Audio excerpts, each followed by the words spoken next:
All right, so I'm letting everybody know what I'm doing.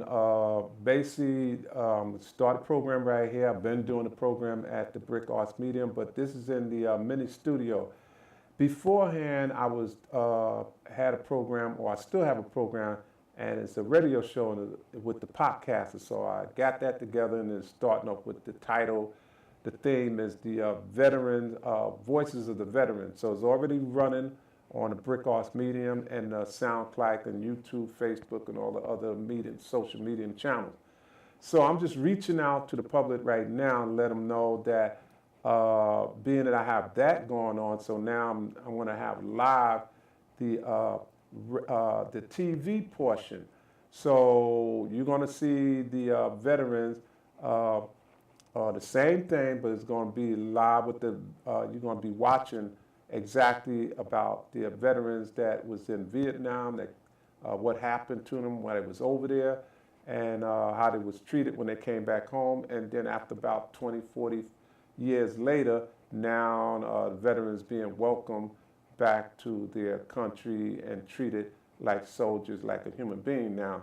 And I want to show you that too. And there's other program with veterans, and it's about the Stand Down program that helps out all veterans with everything. I'm talking about food, clothing, jobs, employment, and medical, their benefits, everything, housing. A lot of veterans that's homeless, they got program where they can give them a home as well. And there's another guy that makes, he fixes up cars and just give it to a veteran. So all of this is there. Veterans should know about this. So that's what I'm doing now, reaching out, letting you know exactly what I'm doing to help out veterans, because I'm a veteran. And I was in I'm a Vietnam Air veteran, the United States Air Force, and I have my veteran hat on. And so that's what I'm going to be doing now. So basically, that's what you're going to be hearing from me. You're going to be seeing these things. And it's a good thing, you know, veteran reaching out, helping other veterans. Happening today, the one time a year homeless veterans know they don't have to sleep on the streets. The 31st annual Stand Down event is now underway. 10 News anchor Jim Patton live at San Diego High School. Jim, for some veterans, this can change their lives. Virginia, and that is exactly the idea, to help to get them off the streets. I want to show you the scene here. You know, the gates opened about a half an hour ago, and we're almost to the end of the line. What happens over here is they check in their stuff first, and then they move over to the registration area. This program started 31 years ago right here in San Diego. It's now been replicated at 300 sites across the country.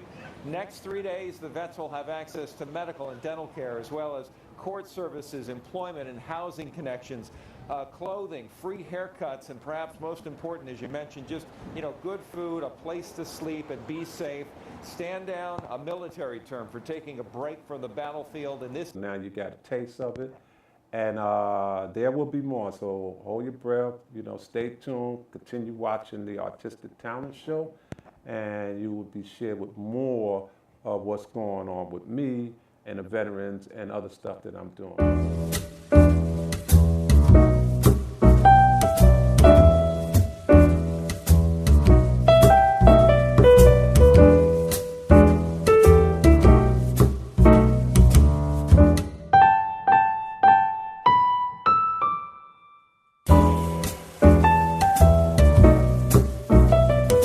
My name is Marcia Wilson, and I'm here to celebrate the 60th anniversary for the Fulton Art Fair.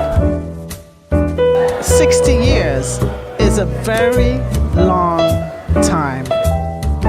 It's very important that we do celebrate our artists, our black artists. And one of the things that I really, really want to express more than anything else is that we as a people must invest in black art. We must buy and support our black artists.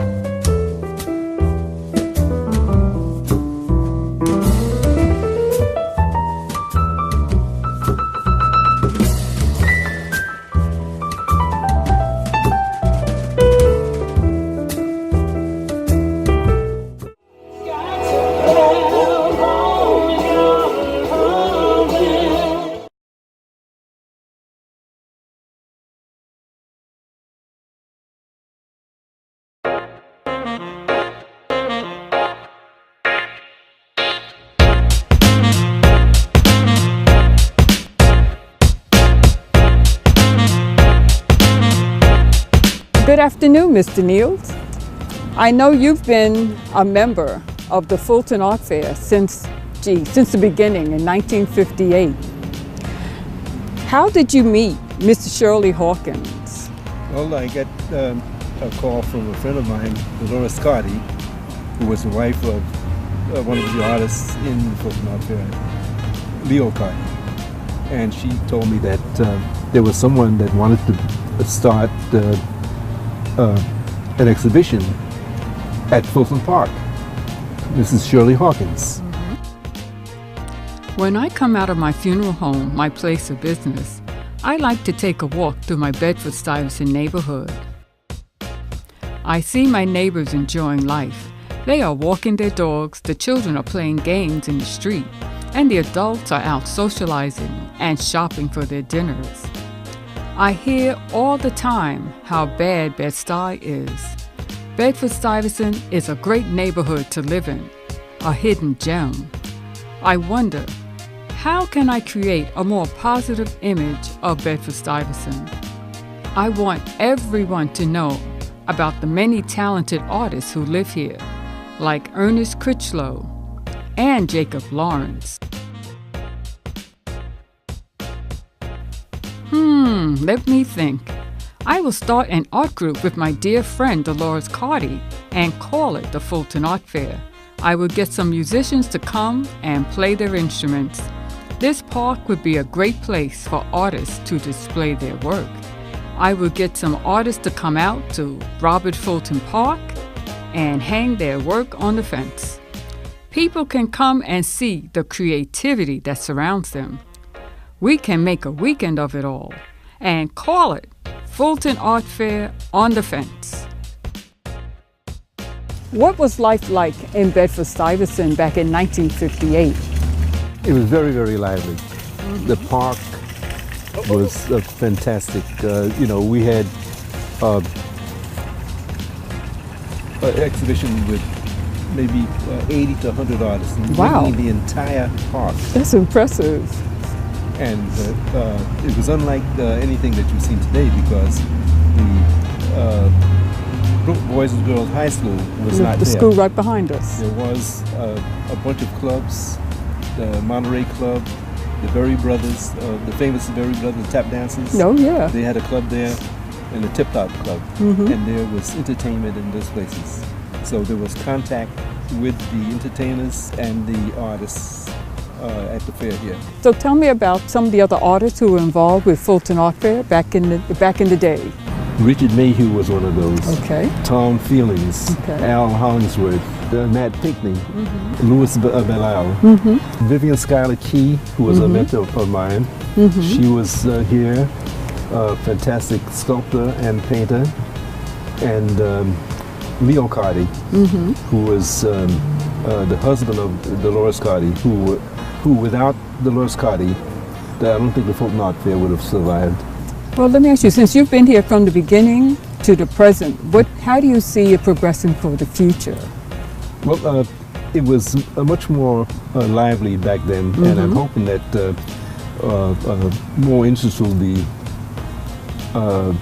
generated so that we'll get more and more participants in the fair, so we can get it back to the way it was back then when we started.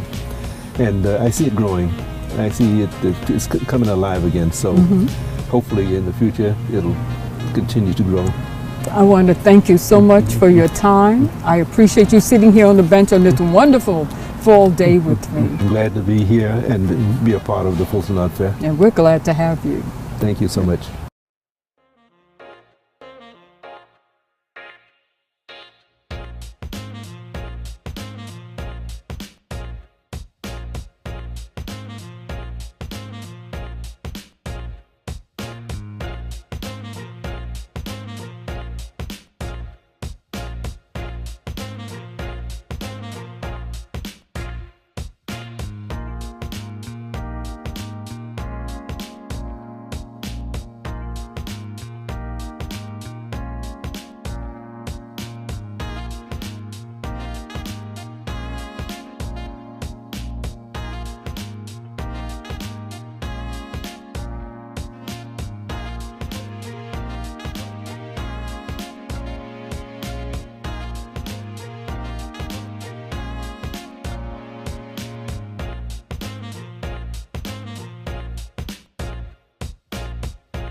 So how's everybody doing out there? My name is Melvin Isaac, and y'all are looking at and listening to the Artistic Talent Show.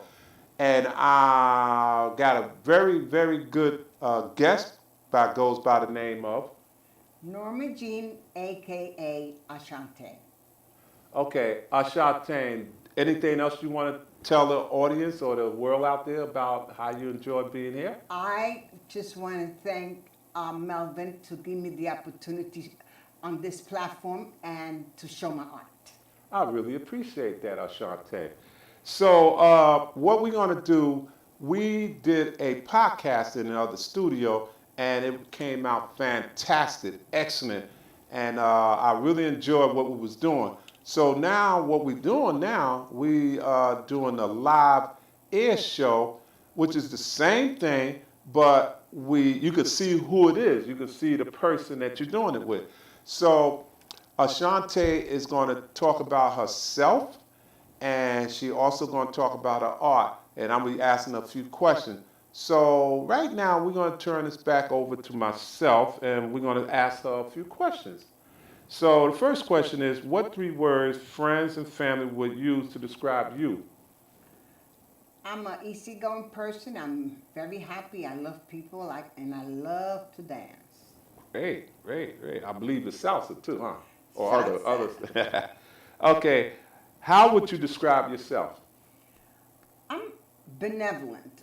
I love people. I like to volunteer. I like to be around people and make them happy, because I'm a very happy-going person. I'm always dancing and I'm always laughing.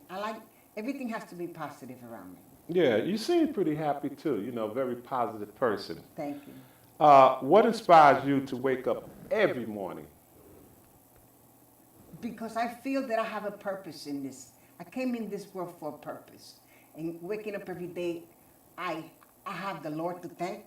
That's one. And I have my family and friends. Great, great, great answer. Who would you say inspired you?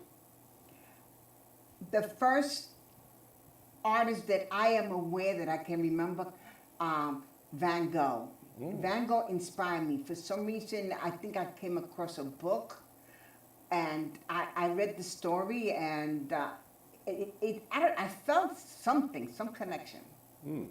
Is that see, you did your history too. Is that the one that cut off his ear or something? Yeah, it had something to do with I think a woman that she rejected him, and he went home, I guess, and cut off his ear. Wow, that was something there. Ooh. So what challenges have you struggled with to become an artist? What are your challenges? I don't really think it's been a challenge, because at one time I did very well. I'm a self-taught artist. I did very well, but I just did portraits. I didn't do anything else but portraits. And 2 years ago, I came across a gallery by the name of Dorsey on Rogers Avenue in Brooklyn, and I met some beautiful artists there, and they inspired me and made me change, just do something different in portrait. Otto, Melvin, Joe, Mac, Larry, beautiful people. Great, great, great. Yeah, they do have some very talented Yes, they do. artists that's at the Dorsey Art Gallery. How long have you been an artist? I think ever since I can remember, I was always trying to draw my mother's face, my brother's face. I think I must have been like maybe 9 years old. Since I was 9, I had that, I wanted to make things look real. Okay. Are you self-taught, or did you go to school to learn art? I'm self-taught. I went to the library. I went to Barnes and Noble and got me books, and I am who I am because of the books that I read, and people talk. Now that I'm in the gallery, I see things differently. I see the way other artists think and how they do their work. But really, my work is really on my own because I'm self-taught. Oh, great, great, great. When did you start drawing? I think, officially, I started in my 20s. That's when I realized that I can take a pencil and sketch a face, and see the same reflection of the face. And I said, oh, wow, I can do this. And I think in my 20s, that's when I Okay. realized I had the talent. How many mediums do you use to work I'm with? comfortable with pastel. I worked with oil, I worked with acrylic and water, but the majority of my work is pastel. Okay, great, great. Do you belong to any art organization? Yes, I do belong to the gallery. Dorsey has an organization for artists, and I'm a member. Okay, that's the Dorsey Art Gallery that's in Brooklyn on Roger Avenue? Yes, yes, Great, sir. great, great. Okay, have you had any commissions?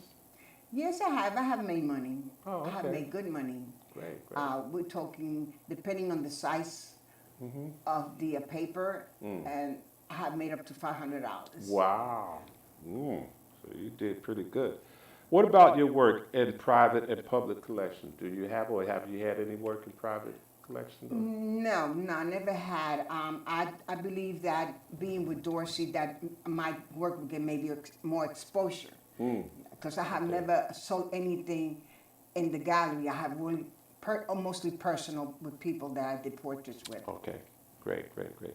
Tell us about Dorsey. How important is Dorsey Gallery to you?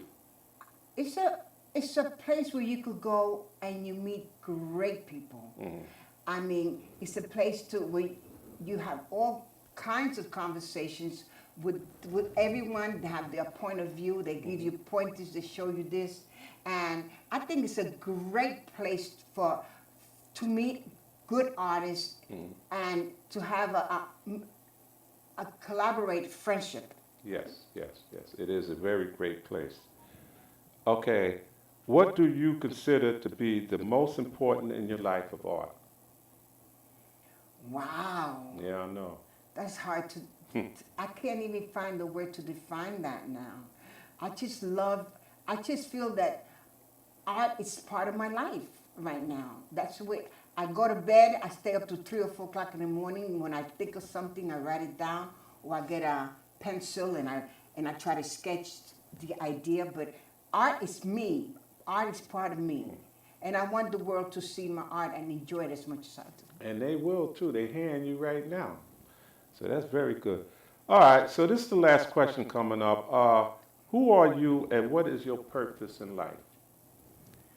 I just want to make people happy. I want to be happy. I don't want nothing negative around me. If you're negative, please don't come near me.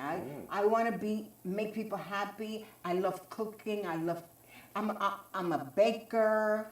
I love to dance. I'm a great dancer, and I like to be around people that bring me joy. Great, great, great answer. Okay, so this is the last question, and I want to thank you very much for allowing me to interview you. Thank you. And I want the audience to just don't change that channel, because we do have another part to this, and she's going to be explaining about her art. So stay tuned. Give us 1 minute. Thank you. Okay. This is one of my work that I did this piece maybe 10, 12 years ago. And it's untitled. And as you can see, the mother is holding the baby. And she's smelling his body. And she's maybe feeling his heart. I just think that most mothers do this when they want to get really close to the baby. And the baby have a special smell. You just can't describe it because all babies have different smells. So she wants to smell the baby. This is another one that's in pastel. As you can see, the mother is holding the baby's face and like she's breathing in his nostrils. And this one I call eternal love, because I see that there's something like she wants to keep the baby alive. If the baby is breathing, it's not breathing, and I call it eternal love. She's struggling to get something in the baby, you know? Her breath, her warmth. This was acrylic, even though I don't do much work in acrylic, but this one was an acrylic work, It's also, most of my work is always 18 by 24. This is called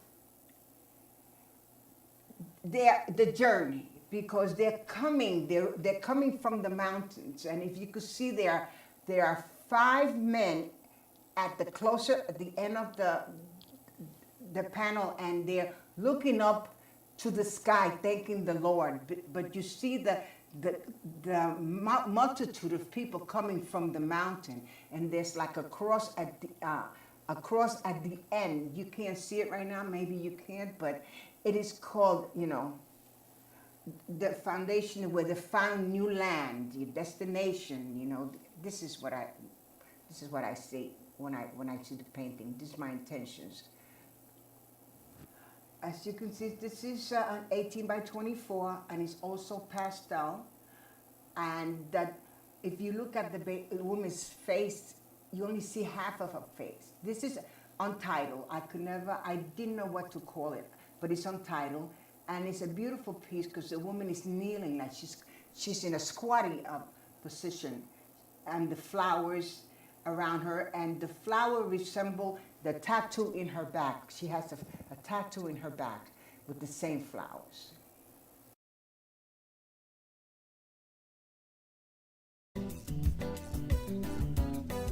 Listening reporter, Bric Arts Medium Podcast Studio. I'm your host, producer and artist, Melvin Isaac. And we have a guest here today that goes by the name of Ashante. So, Ashante, tell us a little bit about yourself. First, I just want to say thank you, Isaac, for inviting me to speak on this platform. I guess I always liked art. As a child, when I was 10, I started sketching my brother and my mother. And as I got older, I decided that I would just go to the library and take out some books on art. I purchased many books, and I am a self-taught artist, and I love working with the medium pastel. I've tried oil and acrylic, but I feel more comfortable working with pastel. I have a lot of pieces at home, and I have sold some of my work. And I am working right now with some of the great artists at the Dorsey Gallery on Rogers Avenue, and hoping that it will take me further than where I am right now. I think I'm not bragging, but I think I'm very good at what I'm doing right now. I feel comfortable. I'm trying to change the things. I get ideas. I'm looking at things and imagine how to sketch them. So that's how I do my art. I'm always thinking, what am I going to do? What's going to be my next step? What I would want to put in a canvas. Okay, Ashante, thank you very much for that brief introduction about yourself. So Ashante, I really appreciate you being here, and it was great, you coming here as a guest and talking to you, and all the things that you was, information that you was giving to the viewers out there, and to me as well, and you educated everyone, about who you are, and you uplifted a lot of artists, especially the young ones, their spirit. So, I really just want to thank you, for being on this show. I'm pretty sure you want to say your few last words, or what message you want to give out to the viewers out there, First, inspiring words. Yeah, first and most of all, I believe that everyone has it in them to be an artist, because anything can be an art. It doesn't have to be in a brush.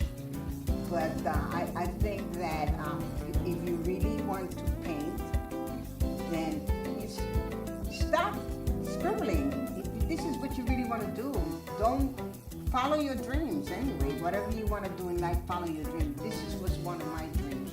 And second, I just want to say, I want to thank Melvin from the bottom of my heart for bringing me to this platform and having the opportunity for you, all of you, to see my work. And I thank you as well. and they're going to see this you on air now instead of with the podcast. Like I said, we started with the podcast, and we did a radio show. Now they're going to see the same thing, but now they're going to see the person, but they're going to see you and myself. There you go. So we're going to see each other.